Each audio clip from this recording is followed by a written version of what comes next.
Now we have another beautiful set of comics. We got a nice preview here of Iron Man. That's for you, Bella. Keep that away from your sister. Iron Man, issue 215, Marvel 25th Anniversary, beginning a new era of greatness. This armor got a lot of use in the 90s. She's wanting. Sorry.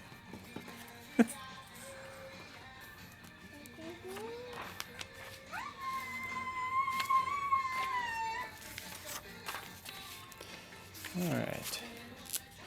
This is Tony Stark before Robert Downey Jr. started playing him in the movies. A mustached playboy with his pilot Rhodes, or Rhodey. Edit that, please. Oh no. Here.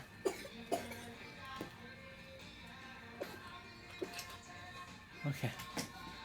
Iron Man's going to try out his new duds. The white red armor, which really looks formidable. If you were one of these AIM scientists, you'd look at that and say, I don't want none of that. But, I guess so. Yeah? Some things have to be experienced first before you know for sure. Yeah, that's what happens.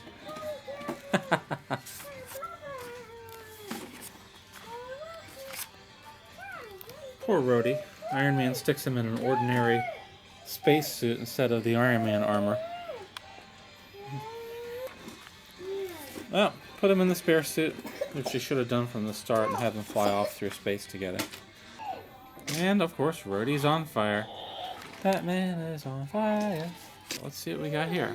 Wonder Man, issue 14. Now this shows just how wide the comics market was in 1992, Bella. That the fact that Wonder Man, a side Marvel character who was brought back to life, could actually get to issue 14 in 1992.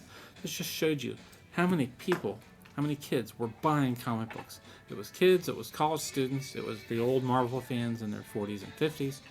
You needed a lot of people buying comic books for someone like Wonder Man to even get through a full year worth of issues. That's just incredible. Alright, so it's an Infinity Gauntlet crossover. We got Adam Warlock, and it looks like he doesn't have any of the gems. Some mindless fisticuffs later. They're still drawing people as punk rockers in 1982. You know, most people didn't look like this, even in the 90s. It just in comic books.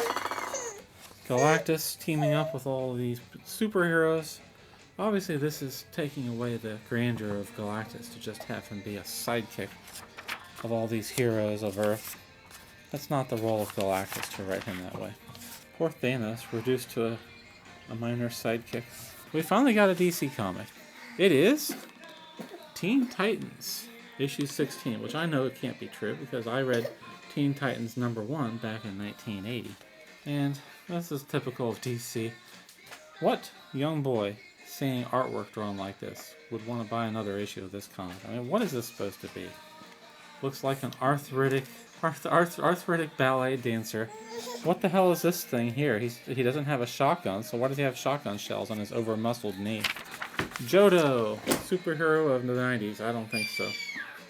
DC Comics lost me as a reader back around 1979, and here it is, 1998, and I still don't see a single thing worth reading in a DC comic book. Of course, I didn't know about certain comics like The Sandman or The Watchmen, but those were the exceptions. Alright, we are lucky. We got another latter issue of Gru, issue 86, at the amazingly high price of $1.25, and people like me were still buying this when we saw it at the comic book store. The paper quality has improved. You can see it's much brighter. Another beautiful gatefold spread there, or double page spread by Sergio Aragonis. Gru is puzzled. Oh, aren't we all? The older I get, the more I start thinking like Gru. It's such a great sensation to put my hands in an 80s comic book and know that I am the first person to ever turn these pages. You can feel it. This is right off the printing press, and I'm the first person to go through this issue of Gru.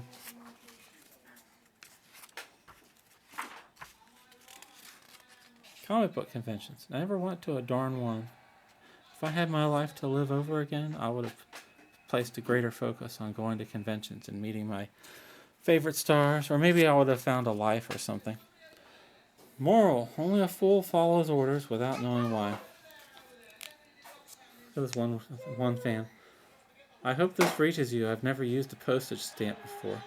Today's kids would have a similar problem, but for different reasons. Alright, let's see what we have here.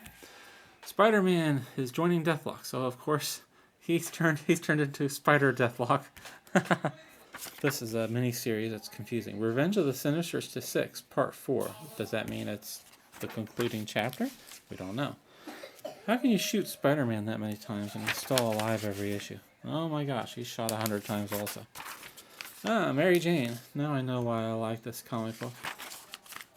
Uh-oh, Spider-Man's a Deathlock. Deathlock was an odd character from the 70s, where they imagined that in the future soldiers would be reincarnated, resurrected cyborgs with like a corpse attached to a machine. And for whatever reason, Marvel kept using this Deathlock concept through the 70s, 80s, 90s, and even into today. That's right, baby. Did you run out of crackers? I'm sorry. Here's one. Here's your cracker. Alright, and we got, it really looks like Colossus is in this, but it's Deathlock.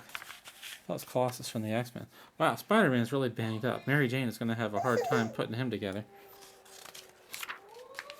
Peter! Oh my god, his Peter might be the only thing left on him. Oh, it's a ghost. Yeah, he's calling the ghost. Here comes the ghost. Here comes the ghost. Alright, so that's not a bad sampler of classic comic books.